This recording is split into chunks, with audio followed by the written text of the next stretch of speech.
جس نے قرآن کو کھول کر نہیں دیکھا، راتوں کی تنہائیوں میں اس کی تلاوت نہیں کی، اس کے پیغام کو نہیں سمجھا، تو یہ آنکھیں اس لیے رب نے دی تھی کہ اس سے میرا قرآن پڑھو، تو قیامت کے دن وہ شخص نابینا اٹھایا جائے گا۔ میرے حضور نے ارشاد فرمایا کہ راتوں کی تنہائیوں میں اٹھ اٹھ کے قرآن پڑھا کرو اور قرآن پڑھتے ہوئے رویا کرو۔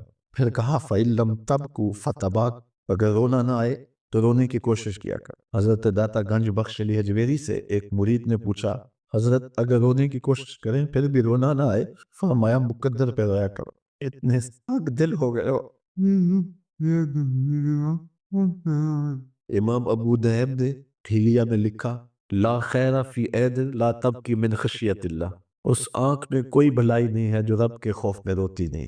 رومی کہتے ہیں جہاں پانی چلتا ہے وہاں سبزہ اگتا ہے، اور جہاں آنسو چلتے ہیں وہاں رب کی رحمت اترتی ہے۔ تو کہا راتوں کی تنہائیوں میں اٹھ اٹھ کے قرآن پڑھا کرو، قرآن خود نور دیتا ہے، اس کی تلاوت کیا کرو۔ ایک حدیث ہے جب میں نے پہلی بار پڑھی تھی تو میرے اوپر ایک کپ کپی طاری ہو گئی، اور ظلم ہے دوبارہ تو نہیں اس انداز سے مل سکے، لیکن جب بھی میں پڑھتا ہوں ایک گھاس ملتا ہے۔ فرمایا قرآن یہ اللہ کی وہ لٹکتی ہوئی رسی ہے جس کا ایک سرا تمہارے ہاتھ میں ہے اور دوسرا سرا تمہارے رب کے ہاتھ میں۔ کریکٹ لگتا ہے کہ یہ وہ قرآن ہے جس کا ایک سرا رب کے ہاتھ میں ہے تو دوسرا سرا تمہارے ہاتھ میں ہے۔ تو کہا قرآن ڈائریکٹ فیض دے گا، قرآن ڈائریکٹ نور دے گا۔ علامہ اقبال نے اپنے ایک ملنے والے کو خط لکھا، کہا ترجمہ نہیں بھی آتا تو پھر بھی تلاوت کرو، خالی تلاوت کرنے والے کے قلب کا تعلق حضور کے دل سے جڑ جاتا۔ سیارہ ڈائجسٹ کا ایک قرآن نمبر چھپا تھا، اس میں ایک شخص کی کہانی لکھی تھی کہ قبر کھودتے اس کی قبر کھل گئی، لوگوں نے دیکھا کہ قبر میں روشنی ہے اور کفن بھی میلا نہیں ہوا، اور وہاں گلاب اگے ہوئے ہیں جس کی خوشبو سے ماحول میں عطر پھیلا ہے۔ تو لوگ اس نشاط پہ صاحب قبر کا گھر تلاش کرتے رہے، اس کی بیوہ سے ملاقات ہو گئی، اگرچہ وہ بہت زیادہ بوڑھی ہو چکی تھی۔ پوچھا تیرے شوہر کا کیا عمل ہے کہ ہم نے اس کی قبر میں روشنی بھی دیکھی ہے اور خوشبوئیں بھی دیکھی؟ اس نے کہا میرا شوہر ایک دیہاتی شخص تھا، مجھے کوئی اس کا ایسا عمل نظر نہیں آتا۔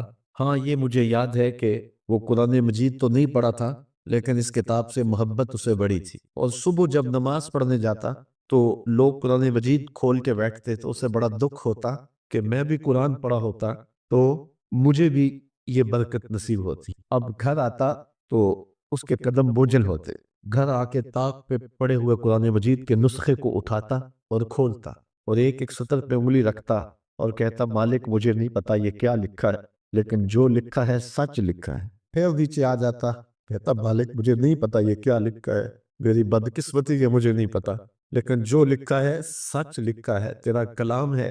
انگلیاں پھیرتا جاتا اور یہ کہتا چلا جاتا یہ بھی حق ہے، یہ بھی حق ہے، یہ بھی حق ہے، اور یہ بھی حق ہے۔ تو آج اس کی قبر میں جو اجالے پھیلے ہوئے ہیں تو اس قرآن کی محبت کی وجہ سے ہیں۔ اللہ ہم سب کی قبروں میں روشنیاں کر۔ چونکہ ہماری تحریک قرآن مجید کی تحریک ہے تو اللہ کی کرم نوازیاں ہو جائیں۔ ہم اس کتاب کا حق تو ادا نہیں کر سکتے لیکن نوکری تو اللہ نے ہمیں نصیب کر دی ہے۔ اللہ اس کتاب کی برکتیں ہمیں نصیب کرے۔ تربیت کا اصول اہل علم نے بتایا ہے کہ 7 سال تک بچے کو سینے سے چمٹا کے رکھو، 7 سال سے لے کر 14 سال تک بچے کو غلام بنا کے رکھو، 14 سال سے لے کر 21 سال تک بچے کو دوست بنا کے رکھو، اس کے بعد 21 سال کے بعد ان کی تربیت مکمل ہو جائے گی۔ یہ 3 مراحل ہیں۔ پہلے 7 سال گود میں اٹھا کے رکھو، اور آج بھی بعض جگہ پہ یہاں جاپان کے اندر اب انہوں نے اجازت دیا کہ 7 کے 8 سال کے بعد بچہ سکول جائے گا۔ پہلے 10 سال تک غالباً ان کا تھا، 10 سال تک وہ سکول نہیں جانے دیتے تھے بچے کو کہ ماں ہی تربیت کرے۔ سب سے بہتر تربیت کی درس گاہ آماج گاہ یہی ہے ماں کی آغوش۔ تو یہ جو 3 ساڑھے 3 سال کے بچوں کو ہم ماں اپنے سے دور کرنے کی کوشش کرتی ہے، نہیں 7 سال بچے کو سینے سے چمٹا کے رکھے اور زیادہ وقت ماں دے، اور عمل سے سیکھتا ہے۔ اس لیے جب کوئی ماں باپ بن جائے تو اپنی عادتیں پرانی چھوڑ دیں اور اچھی عادتیں اختیار کرے تاکہ وہ عادتیں اولاد کے اندر منتقل ہوں۔ الوالد سر لابیہ، عمومی قاعدہ یہ ہے کہ والدین کا عکس ہوتی ہے اولاد، والدین کا راز ہوتی ہے۔ بہت سارے لوگ آتے ہیں ہمارے پاس، جناب یہ ہمارے بچوں کو کوئی تعویذ دے دو، کوئی ان کے لیے دم کر دو، ان کو اپنا مرید بنا لو، ان کو اپنے پاس رکھ لو، ان کو اپنی صحبت میں رکھو، یہ نماز بھی نہیں پڑھتا، چلو ہم نہیں پڑھتے تو یہ تو پڑھے۔ تو میں کہتا ہوں جب آپ نہیں پڑھتے تو یہ کیوں پڑھے؟ یہ کیسے؟ یہ اصول یہ ہے کہ آپ کریں گے تو یہ کرے گا، لیکن آپ کہتے ہیں کہ ہم نہیں کرتے یہ تو کرے۔ ایک چور بھی چاہتا ہے کہ میرا بیٹا ولی ہو، جس طرح آپ ماحول فراہم کریں گے اس طرح کا جو ہے وہ عکس آپ کا اولاد ہوگی۔ حضور نے فرمایا ہر پیدا ہونے والا بچہ فطرت اسلام پہ پیدا ہوتا ہے، فطرت سلیمہ پہ پیدا ہوتا ہے۔ اب اس کے ماں باپ اس کو عیسائی بناتے ہیں، اس کے ماں باپ اس کو یہودی بناتے ہیں، اس کے ماں باپ اس کو مجوسی بناتے ہیں۔ تو یہ عمومی طور پہ ماحول اس کو فراہم کرتا ہے، لیکن فطرتاً اگر اس کو کوئی سبق ماں باپ کی طرف سے نہ ہو تو وہ فطرتاً اسلام پہ ہو، کیونکہ فطرت سلیمہ یہ ہر شے کی اصل ہے۔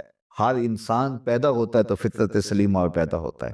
تو اچھے والدین اچھی تربیت کی ضمانت ہے۔ تو جب کوئی کسی شخص کی شادی ہو جائے تو شادی سے ویسے بھی دین کی تکمیل ہو جاتی ہے، تو پھر اپنی عادات کو بھی بہتر کرے، اور تاکہ آنے والی اولاد نے اس کے عمل سے سیکھنا، اس کے رویے سے سیکھنا ہے، اس کے طرز زندگی سے سیکھنا۔ ہمارا سب سے قیمتی سرمایہ ہماری اولاد ہے۔ بعض اوقات ہم جو ہے وہ سارا دن اپنے کاروبار کو دیتے ہیں، دیگر امور میں دیتے ہیں، اولاد کو وقت نہیں دیتے۔ تو اولاد کو وقت چاہیے ہوتا ہے، اور اولاد کو وقت دینا چاہیے، اور اولاد کو وقت دینے سے ان کی اچھی تربیت ہوگی۔ وہ آپ کے پاس بیٹھے اٹھیں گے، آپ کی باتیں سنیں گے، آپ کے عمل دیکھیں گے، آپ کے رویے دیکھیں گے، تو پھر ان کے اندر اس کا عکس پیدا ہوگا۔ آپ کی روایات ان کے اندر منتقل ہوں گی، آپ کی عادات ان کے اندر منتقل ہوں گی، آپ کے اخلاق ان کے اندر منتقل ہوں گے۔ لیکن اگر آپ ان کو وقت نہیں دیں گے تو یہ سب کچھ ان کے اندر منتقل نہیں ہو سکے گا۔ اور دوسری بات یہ کہ والدین کے اپنے اطوار کیا ہیں، اپنے اخلاق کیا ہیں، اپنی اقدار کیا ہیں۔ اگر وہ صالح ہیں تو صالح منتقل ہوں گی، اگر وہ صالح نہیں ہیں تو پھر جو ان کی عادات ہیں وہ ان کے اندر منتقل ہو پائیں گی۔ تو اس لیے ہمیں اولاد کی تربیت کرنے کے لیے سب سے پہلے اپنا جائزہ لینا ہوگا، اور پھر اس کو اولاد میں منتقل کرنا ہوگا۔ یہ کوئی ایسی گولی نہیں ہے کہ جو ہم خود نہ کھائیں اور ان کو کھلا دیں اور ان کو شفا ہو جائے۔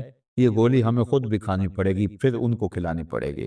تو اس لیے قرآن نے کہا قُوا أَنفُسَكُمْ وَأَهْلِيكُمْ نَارًا وَقُودُهَا النَّاسُ وَالْحِجَارَةُ، اپنے آپ کو اور اپنی اولاد کو، اپنے اہل و عیال کو جہنم کی آگ سے بچا لو، جس کا ایندھن انسان اور پتھر ہیں۔ اپنے عمل اتنے خوبصورت بناؤ، اپنے رویے اتنے پاکیزہ کر لو، اپنا انداز اتنا خوبصورت بنا لو کہ تمہارے رویے اور تمہارا انداز تمہاری نسلوں میں منتقل ہو، اور وہ بھی جہنم کی آگ سے بچ جائیں اور تم بھی جہنم کی آگ سے بچ جاؤ۔ لیکن اگر تمہارے رویے خوبصورت نہ ہوئے، عمل خوبصورت نہ ہوا، تو وہ اور تم جہنم کا ایندھن بن سکتے ہو۔ اللہ ہمیں اپنی اولاد کی صالح تربیت کی توفیق عطا کر دے۔ اولاد کی تربیت میں سب سے اہم چیز کیا ہے؟ ہم سمجھتے ہیں کہ تربیت میں ہماری گفتگو اثر انداز ہوگی، ہم دلائل کے انبار لگا دیں گے اور اولاد کو قائل کر لیں گے۔ اولاد قائل کرنے سے نہیں سیکھتی، اولاد آپ کے عمل سے سیکھ۔ ہم کہتے ہیں اولاد جب بڑی ہوگی، جب سمجھدار ہوگی تو پھر ہم ان کی تربیت کرنے لگیں گے، لیکن اس وقت وہ اس مرحلے سے نکل چکی ہوتی۔ ماں باپ یہ سمجھتے ہیں ابھی تو یہ بولتے بھی نہیں ہیں، ابھی جو ہم کہتے ہیں وہ سمجھتے بھی نہیں ہیں، لیکن جو آپ کر رہے ہو اس کو سیکھتے ضرور ہیں۔ جو نابینا ہوتا ہے اس کی آنکھیں نہیں ہوتی، لیکن دیگر اس کے حواس زیادہ کام کر رہے ہوتے ہیں۔ جب بچہ بول نہیں رہا ہوتا اور بچہ جب سمجھ نہیں رہا ہوتا تمہاری گفتگو کو، تو اس کی کاپی کرنے کی جو حص ہوتی ہے، نقل کرنے کی جو حص ہوتی ہے، وہ بہت زیادہ ہوتی۔ تو وہ وقت ہوتا ہے اولاد کو سکھانے کا۔ اس لیے میرے حضور نے ارشاد فرمایا کہ اپنے گھروں کو قبرستان نہ بناؤ۔ یعنی جس طرح قبرستان میں کبھی نماز نہیں پڑھی جاتی، تو تمہارے گھر کے اندر نماز نہ پڑھی جا رہی ہو تو بچے کہاں سے سیکھیں گے؟ تو گھروں کے اندر مصلی ہونے چاہیے، گھروں کے اندر ماں بھی نماز پڑھے اور گھر کے بڑے افراد بھی اور باپ بھی، تو بچے پھر سیکھیں گے اور خود مصلی پہ کھڑا ہونا شروع ہوں گے۔ ابتداً وہ یوں ہی مصلی پہ آئیں گے۔ امام غزالی فرماتے ہیں ہر عمل پہلے ریا ہوتا ہے، پھر عادت بنتی ہے، پھر عبادت بنتی۔ تو پہلے وہ ویسے ہی دکھلاوے کے لیے مصلی پہ آئیں گے، پھر آہستہ آہستہ ان کی عادت بنے گی، پھر اس کے بعد وہ عبادت بن۔ اور فرمایا گیا 7 سال کا بچہ، اس کو ترغیب دو نماز کی۔ 10 سال کی عمر ہوگی اور ابھی تک نہیں پڑھتا، تو پھر اس کو مار کر کے ہلکی ضرب سے اس کو زود و کوب بھی کیا جا سکتا ہے اور اس کو نماز کا خوگر بنایا جائے، تاکہ بلوغت سے قبل وہ نماز کا عادی بنے۔ اور آپ کو یہ بتاؤں کہ جو عمل بچے بچپن میں کرتے ہیں بلوغت سے پہلے، مثال کے طور پہ نماز پڑھتے ہیں، ابھی ان پہ نماز فرض نہیں ہوئی، واجب نہیں ہوئی، اس طرح چھوٹے بچے روزہ رکھ لیتے ہیں، 8 سال کے، 7 سال کے، 6 سال کے بچے روزہ رکھ رہے ہوتے ہیں، پھول جیسے بچے دوپہر کو کملا جاتے ہیں تو مائیں پریشان ہو جاتی ہیں، تو وہ انہیں بعض اوقات خلوت میں لے جا کے کہتی ہیں کہ یہ دودھ پی لو، یہ چیز لے لو، کوئی دیکھ نہیں رہا، تو وہ بچے مانتے نہیں کہ نہیں ہمارا اللہ دیکھ رہا ہے، ہم نے روزہ نبھانا ہے، تو وہ شام کے وقت کتنے بے دل سے ہوئے ہوتے ہیں لیکن اس کے باوجود روزہ نبھا جاتے۔ اس طرح عمرہ کرتے ہیں بچے، حج کرتے ہیں بچپن کے اندر، اسی طرح جو ہے وہ نمازیں پڑھتے ہیں اور دیگر نیک عمل کرتے ہیں، تو وہ ابھی تو نہ ان کے لیے نماز واجب ہوئی، نہ ان کے لیے روزہ واجب ہوا، وہ بچے بلکہ شب بیداریاں کرتے ہیں، راتوں کو جاگتے ہیں بچے، یہ حفظ القرآن جو بچے کر رہے ہوتے ہیں تو یہ اتنی زیادہ محنت کر رہے ہوتے ہیں کہ آدھی آدھی رات اٹھ کے تو اپنا سبق یاد کر رہے ہوتے ہیں اور سارا دن قرآن مجید پڑھ رہے ہوتے ہیں۔ اس طرح سے نظامی کے بچے جو ابھی نابالغ ہوں، تو جو بچے ابھی بالغ نہیں ہوتے تو جو عمل کرتے ہیں وہ نمازیں ہیں، روزے ہیں، حج ہے، عمرہ ہے یا کوئی اور نیک عمل ہے، سارے کا سارا ثواب ماں باپ کے نامہ اعمال میں درج ہوتا ہے۔ اب مجھے بتاؤ، چھوٹا بچہ جب روزہ رکھتا ہے اور کمزوری کے باوجود وہ شام تک روزہ لے جاتا ہے اور پھر اس وقت جب روزہ افطار کرتا ہے سارے دن کی بھوک اور پیاس کاٹ کے، تو مجھے بتاؤ کہ ان کا رب کتنا خوش ہوتا ہوگا۔ اور کیونکہ نہ تو اس کے اندر کوئی تصنع ہے اور نہ کوئی اور بات، ان کا عمل ہی عمل ہے، اس میں خلوص ہی خلوص ہے، تو پھر وہ ماں باپ کے نامہ اعمال کے اندر وہ نیکیاں درج ہوتی ہیں۔ تو اولاد کو بچپن کے اندر آپ جو تربیت دیتے ہیں تو وہ جو عمل کرتے ہیں، ایک تو ماں باپ کے کھاتے میں اس کا عمل، اور دوسرا بالغ ہونے سے قبل ان کی عادت پختہ ہو گئی تو والدین کی ذمہ داری ہے کہ ان کو جو ہے وہ سال تربیت، 7 سال کا بچہ ہو تو اس کا عقیقہ کر دیا جائے، اور وہ ایک جان ہے بچی کے لیے اور 2 جانیں ہیں بچے کے لیے، اور کوشش کی جائے کہ کچا گوشت تقسیم کیا جائے اور اس کی زیادہ تر ہڈیاں توڑنے سے گریز کیا جائے، یہ اس کی جان کا صدقہ ہوگا۔ آپ اس کو دعوت کے طور پہ لوگوں کو گھر بلا کر کے بھی کھلا سکتے ہیں، لیکن بہتر یہ ہے کہ اس کو کچا تقسیم کرے۔ یہ صدقہ نافلہ کی طرح ہوتا ہے، قربانی کی گوشت کی طرح، امیر غریب سارے کھا سکتے ہیں۔ تو عقیقہ جو ہے وہ بچے کا یہ سنت ہے، اور 7ویں دن اس کے بال بھی اتروا دیے جائیں، اور بال اتروا کے سر پہ زعفران یا کوئی چیز مل دی جائے اور بالوں کے وزن کے برابر چاندی خیرات کر دی جائے، اور 7ویں دن ہی بچے کا کوئی اچھا سا نام رکھ دیا جائے۔ اللہ کو جو محبوب ترین نام ہیں وہ عبداللہ اور عبد الرحمن ہیں، تو یہ عبد کی اضافت کے ساتھ اسماء باری میں سے کوئی نام رکھ دیا جائے، اور اللہ کے ناموں پر جب نام رکھا جائے تو پکارتے ہوئے عبد کی اضافت کے ساتھ ہی پکارا جائے۔ اگر نام عبد الرحمن رکھا ہے تو رحمان صاحب نہ کہیں، عبد الرحمن ہی کہیں۔ عبد الغفار رکھا ہے، عبد الجبار رکھا ہے، عبد الرحیم رکھا ہے تو رحیم صاحب جبار صاحب نہ کہیں، بلکہ اس کو عبد الرحیم اور عبد الجبار کہہ کے ہی پکارے پورے نام سے، یا پھر فرمایا سمو باسمی، اپنی اولاد کا نام میرے نام پہ رکھو۔ حضور کے اسماء مبارکہ کے ناموں سے اپنی اولاد کا نام رکھا جائے، اپنے بیٹے کا نام محمد رکھا جائے یا احمد رکھا جائے، یا حضور کے مبارک اسماء میں سے کوئی نام اپنی اولاد کا رکھا جائے۔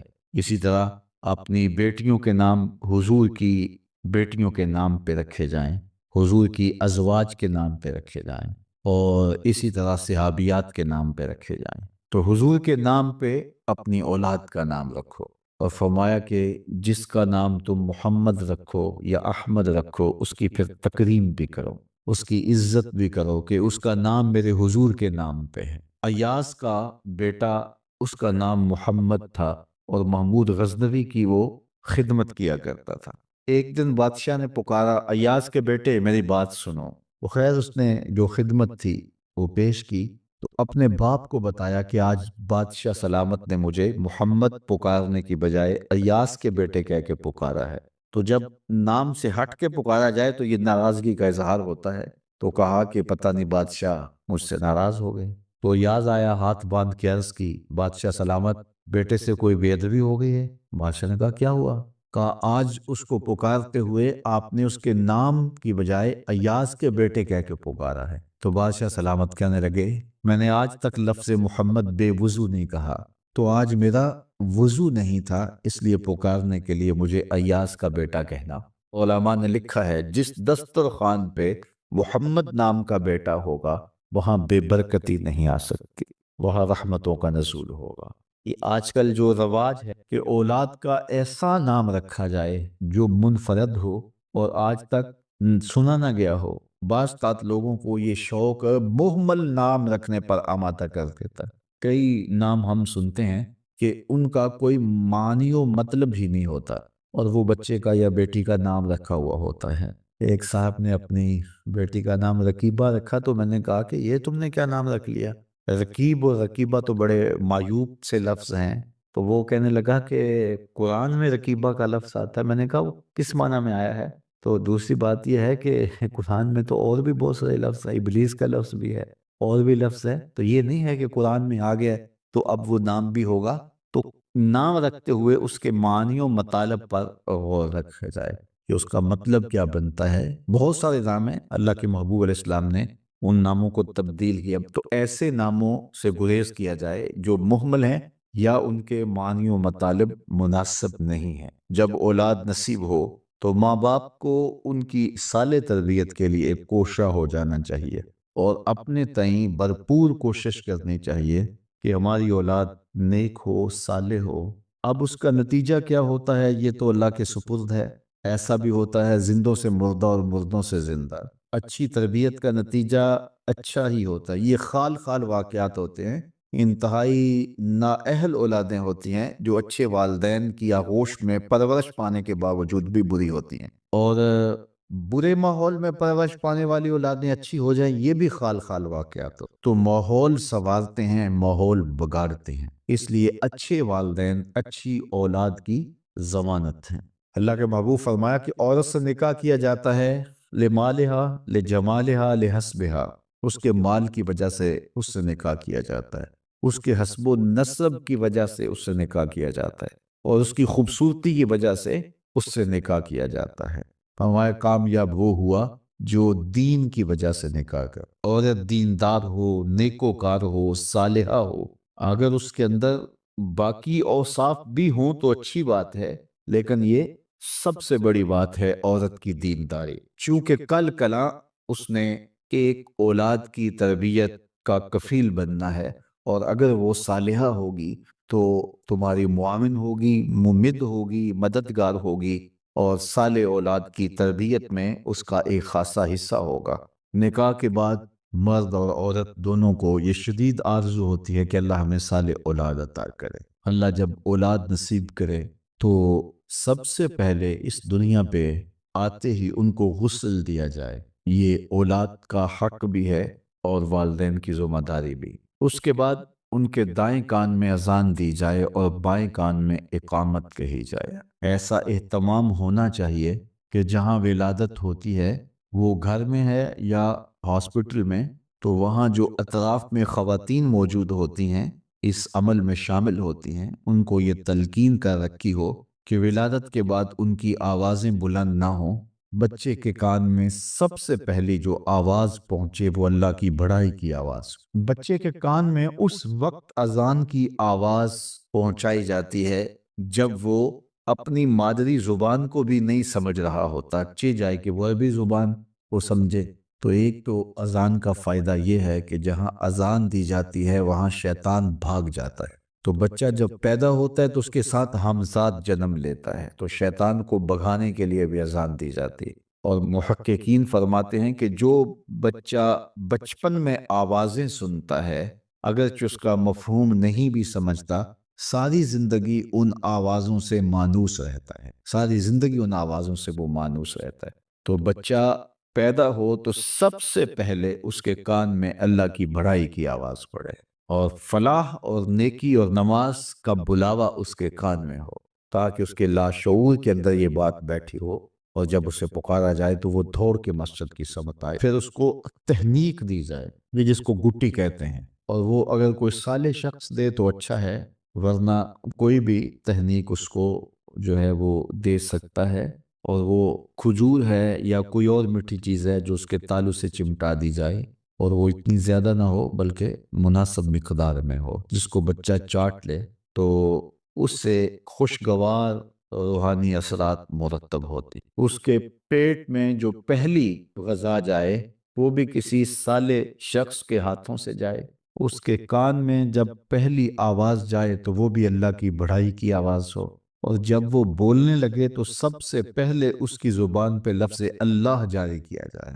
پھر لا الہ الا اللہ جاری کیا جائے، پھر محمد الرسول اللہ جاری، پھر اس کے بعد ابو امی جو بھی آپ نے سکھانا ہے وہ اس کو سکھلا دیا۔ نے سلطان محمود غزنوی سے یہ بات کہی، اللہ اکبر، کہ آپ کا نالائق بتیجا میرے گھر میں گھس آتا ہے۔ یہ بات کسی بڑھیا نے کہی حضرت سلطان غزنوی سے کہ آپ کا نالائق بتیجا میرے گھر میں گھس آتا ہے اور میری بیٹی جوان ہے، بس اس کے آگے میں کچھ نہیں کہنا چاہتی۔ تو حضرت نے فرمایا کہ جب وہ بدبخت دوبارہ تمہارے گھر میں آئے تو مجھے فوری اطلاع کر دینا، اور اپنا خصوصی کوئی کوڈ ورڈ دیا کہ جب اس کے ساتھ تو آئے گی تجھے کوئی میرے تک پہنچنے میں رکاوٹ نہیں بنے گا، تو پھر میں انصاف کے تقاضے پورے کروں گا۔ 2-3 دن گزرے، بڑھیا آ گئی، رات کا موقع تھا، سلطان اٹھا، تلوار لی اور ساتھ چل پڑا۔ بڑھیا کے گھر میں داخل ہوا، داخل ہوتے اس نے کہا کہ چراغ گل کر دیا جائے، چراغ گل کر دیا گیا تو اس نے جا کے اس نوجوان کی گردن کاٹ دی۔ پھر اس کے بعد اس نے کہا کہ مجھے پانی دیا جائے، اس نے پانی کا کٹورا دیا، اس نے پانی پیا، پھر کہا اب چراغ جلا دو۔ جب چراغ جلایا گیا تو اس نے لاش کو دیکھا اور کہا الحمدللہ۔ بڑھیا نے کہا کہ مجھے بتائیں کہ آپ نے یہ 3 کام بڑے عجیب کیے ہیں، جب آئے ہیں تو چراغ بند کروایا ہے، پھر پانی مانگا ہے، اور پھر الحمدللہ کا۔ تو بادشاہ نے ٹالا، کہا کہ اس راز کو راز رہنے دیا جائے، لیکن بڑھیا ضد کر گئی۔ تو بادشاہ نے کہا سنو کہ تم نے کہا تھا کہ آپ کا بتیجا ہمارے گھر میں گھس آتا ہے اور میری بیٹی جوان ہے، تو جب میں تمہارے گھر داخل ہوا تو میں نے چراغ اس لیے بجھوا دیا تھا کہ کہیں عدل کے تقاضے پورے کرنے میں رکاوٹ نہ بنے، اور بتیجے کا چہرہ مجھے انصاف کرنے سے روک نہ دے، تو میں نے اس لیے چراغ بجھوا دیا۔ کہا بات سمجھ آ گئی۔ تو کہا آپ نے جب چراغ بعد میں روشن کروایا تو الحمدللہ کیوں کہا؟ کہا کہ میں اس دن سے پریشان تھا کہ میرا خون اتنا گندا ہو گیا کہ بادشاہ کا بتیجا ہو کے ایک بڑھیا کے گھر میں جا کے یوں زیادتی اور ظلم کرتا ہے، لیکن جب چراغ جلا روشن ہوا تو وہ میرا بتیجا نہیں تھا، وہ کوئی اور تھا، صرف ہمارا نام استعمال کرتا ہے۔ تو میں نے کہا الحمدللہ، یا اللہ تیرا شکر ہے کہ میری نسل اتنی گندی نہیں ہوئی ہے۔ تو کہا آپ نے پھر فوری پانی منگوایا اور پیا؟ بادشاہ نے کہا بڑھیا یہ راز رہنے یہ نہ پوچھ۔ بڑھیا ضد کر گئی کہ نہیں مجھے یہ بھی بتاؤ۔ تو کہا بڑھیا پھر سن، جس دن سے تو نے بتایا تھا کہ آپ کا بتیجا میرے گھر میں گھس آتا ہے، اس دن سے نہ میں نے پانی پیا تھا نہ کھانا کھایا تھا۔ میں نے کہا تھا جب تک ظالم کو کیفر کردار تک نہیں پہنچا دیتا اتنی دیر تک نہ کھانا کھاؤں گا نہ پانی پیوں گا۔ اب ظلم کا انجام تو نے دیکھ لیا، اب میرا اتنا حق تو بنتا تھا کہ 2 گھونٹ پانی کے پی لو۔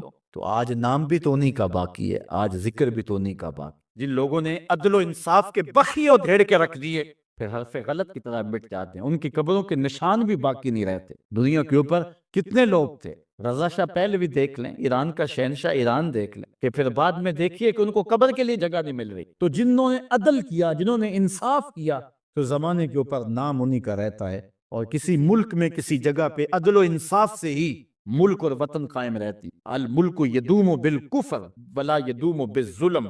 ملک کفر سے تو قائم رہ سکتے ہیں لیکن ظلم سے قائم نہیں رہتے۔